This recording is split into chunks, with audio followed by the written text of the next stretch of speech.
नमस्कार दोस्तों, आपके अपने YouTube channel learn with me पर आपका स्वागत है। दोस्तों, आज का जो हमारा टॉपिक है वो है संधि। ये एक बहुत ही इम्पोर्टेंट टॉपिक है क्योंकि जो संधि का जो टॉपिक है इसमें से 2 या 3 प्रश्न हर बार पूछ लिए जाते हैं। टेट और सुपर टेट कोई भी अगर आप परीक्षा दे रहे हैं तो उसमें इस टॉपिक से ज़रूर प्रश्न पूछे जाते हैं। तो टॉपिक अपना स्टार्ट करते हैं संधि का। सबसे पहले देखते हैं कि संधि होती कितने प्रकार की है। तो संधि 3 प्रकार की होती है। कौन कौन सी होती है? अच संधि, हल संधि और विसर्ग संधि। ठीक है, तो अच संधि अर्थात स्वर संधि। स्वर संधि का ही दूसरा नाम होता है अच। जो स्वर संधि होती है उसी का दूसरा नाम अच होता है। दूसरी है हल संधि। हल संधि जो होती है वो व्यंजन संधि के नाम से भी जानी जाती है। अच हो या स्वर एक होगा, हल हो या व्यंजन एक होगा। तो इन दोनों नामों को याद रखना है। अच पूछ लिया जाए तो मतलब स्वर संधि पूछी जा रही है, हल पूछा जाए तो मतलब व्यंजन संधि पूछी जा रही है। और नेक्स्ट 3rd नंबर पर आती है हमारी विसर्ग संधि। तो 3 संधि है। फर्स्ट प्रश्न यही बन सकता है कि संधि कितने प्रकार की होती है। तो ये हमें याद रखना है कि संधि 3 प्रकार की होती है और इनके नाम जरूर याद रखने हैं। अच संधि या स्वर संधि, व्यंजन संधि या हल संधि और विसर्ग संधि, ये 3 संधि होती है। इसके बाद आज जो हम पढ़ेंगे वो स्वर संधि पढ़ेंगे। फर्स्ट स्टार्ट करते हैं स्वर संधि। स्वर संधि में 5 भेद होते हैं। तो उसमें से फर्स्ट जो भेद है वो दीर्घ संधि। सबसे पहला जो भेद है वो दीर्घ संधि है। तो दीर्घ संधि से हम स्टार्ट करते हैं। 5 इसके भेद होते हैं स्वर संधि के। दीर्घ संधि, गुण संधि, वृद्धि संधि, यण संधि और अयादि संधि, ये 5 प्रकार के भेद होते हैं इसके। और अगर पूछा जाए कि स्वर संधि कितने प्रकार की होती है तो हमारा आंसर होगा कि 5 प्रकार की होती है। 5 नाम मैंने आपको बता दिए हैं।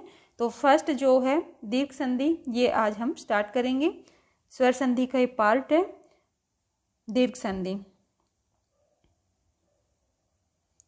दीर्घ संधि का जो सूत्र है वो है अकह सवर्णे दीर्घा। ये लिखा हुआ है। तो ये सूत्र भी देखे कई बार पूछ लिया जाता है कि ये किसका है। तो ये दीर्घ संधि का है, अकह सवर्णे दीर्घः। इसका अर्थ है कि यदि अक मतलब आ ई उ री और ली। अक का अर्थ है आ ई उ री ली। ये अक प्रत्याहार है। इसमें कौन कौन से वर्ण आते हैं? अ ई उ री ली। अगर इसके बाद कोई समान वर्ण आते हैं, मतलब ये ही वर्ण आते हैं, आ ई उ री ली इसके सामने आते हैं, तो दोनों मिलकर दीर्घ वर्ण में परिवर्तित हो जाते हैं। दीर्घ मतलब बड़ा, दोनों मिलकर बड़े में परिवर्तित हो जाते हैं। इसका सीधा सीधा मतलब ये है कि ए जो आ ई उ री ली है, इसके सामने ए के सामने ए आई, ई के सामने ई, उ के सामने उ और री के सामने री, ली के सामने री। समान स्वर आने चाहिए तो दोनों मिलकर क्या बन जाएगा? बड़ा बन जाएगा, दीर्घ बन जाएगा। यही दीर्घ संधि है। यहाँ पे सारणी दी हुई है, इसको एक बार देख लेते हैं। जैसे ए आ है, यहाँ पर ए या आ, इसके बाद जो सवर्ण मतलब इसके समान जो वर्ण है वो आए, ए या आई ही आए। ए आ छोटा या बड़ा कोई भी हो सकता है, लेकिन ए या आ में से कोई भी एक आना चाहिए। ई के बाद ई, उ के बाद उ, री के बाद री और ली के बाद री। तो अगर समान आते हैं तो देखो ए के बाद मान लीजिए आ गया तो भी क्या बनेगा? आ। और आ के बाद ए आ गया तो भी आ बनेगा। मतलब समान स्वर होना चाहिए, छोटे बड़े से मतलब नहीं है। क्लियर? ई के बाद ई आया तो क्या हो गया? दीर्घ हो गया, बड़ी ई। उ के बाद उ आया तो दीर्घ उ, री के बाद री आया तो दीर्घ री और ली के बाद ली आया तो जो ली है वो ऐसा ही होता है, उसका दीर्घ नहीं मिलता है। क्लियर? तो ये शायद आपको समझ में आ गया होगा। पूरी सारणी जो है क्लियर कर दे रही है। केवल इतना देखना है कि समान स्वर आ गए तो हमें दीर्घ कर देना है।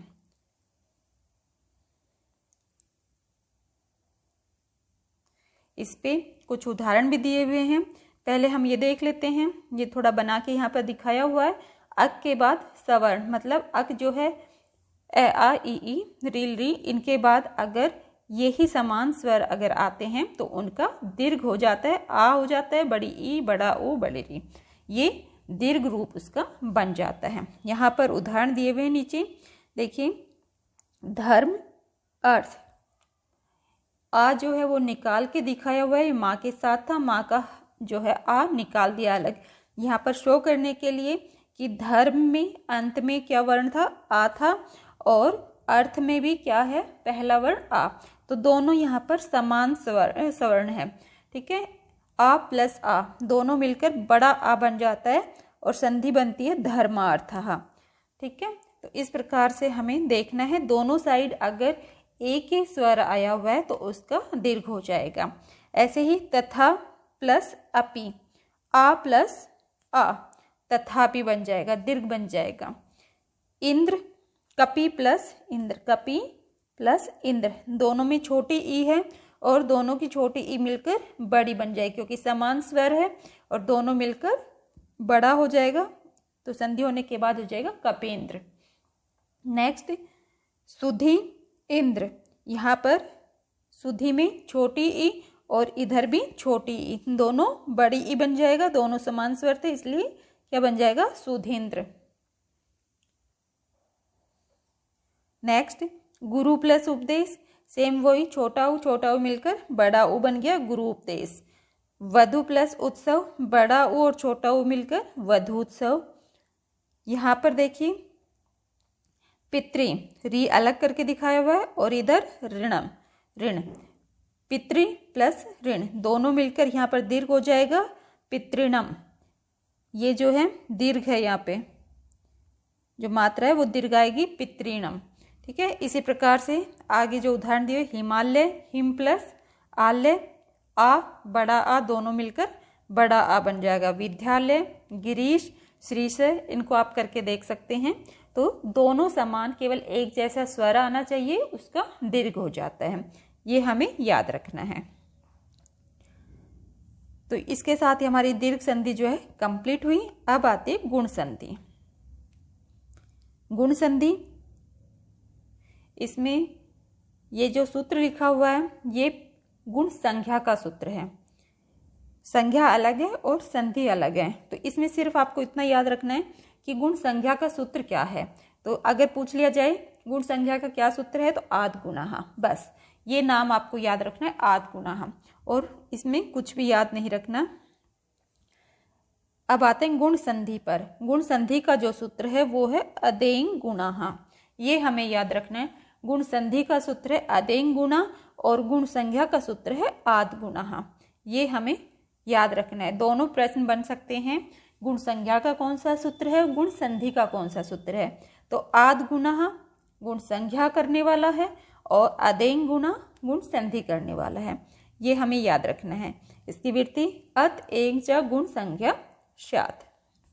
अर्थ, अत अर्थात ए या आ, क्लियर। अत का अर्थ होता है ए या आ, उसके बाद स्वर हो तो वह क्रमशः ए,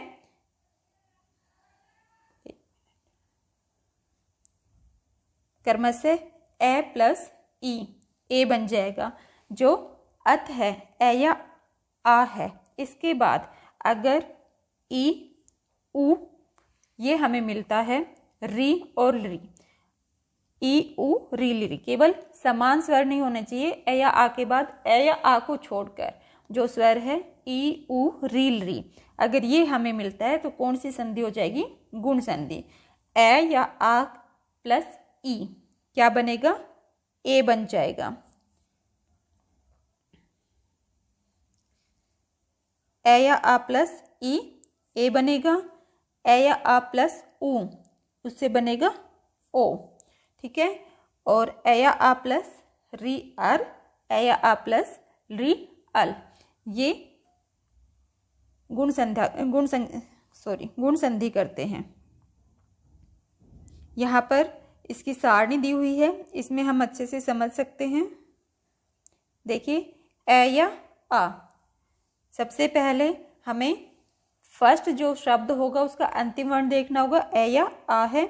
उसके बाद सामने वाला जो शब्द है उसका पहला वर्ण क्या होना चाहिए, ई, उ, री और ली, ये होना चाहिए। ये नहीं होंगे, बस ई उ रील री ये होने चाहिए। ए या आ के बाद अगर हमें ई मिलेगा तो ए, उ मिलेगा तो ओ, री मिलेगा तो अर और री मिलेगा तो अल। इसके हम उदाहरण देख लेते हैं, यहाँ पर दिए गए हैं। ए या आ के बाद अगर मान लो हमें ई मिला, अगर ये ई मिला ए या आ के बाद तो बन जाएगा ए। ए या आ के बाद उ मिला तो बनेगा ओ। ए या आ के बाद री मिला तो अर बनेगा, और ए या आ के बाद री मिला तो अल बनेगा। बस ये हमें याद रखना है किसमें, गुण संधि में। इसके उदाहरण देखते हैं। देखिए, धर्म प्लस इंद्र, इसका अंतिम वर्ण धर्म का आ है, और आ के बाद इधर हमें क्या मिला, ई।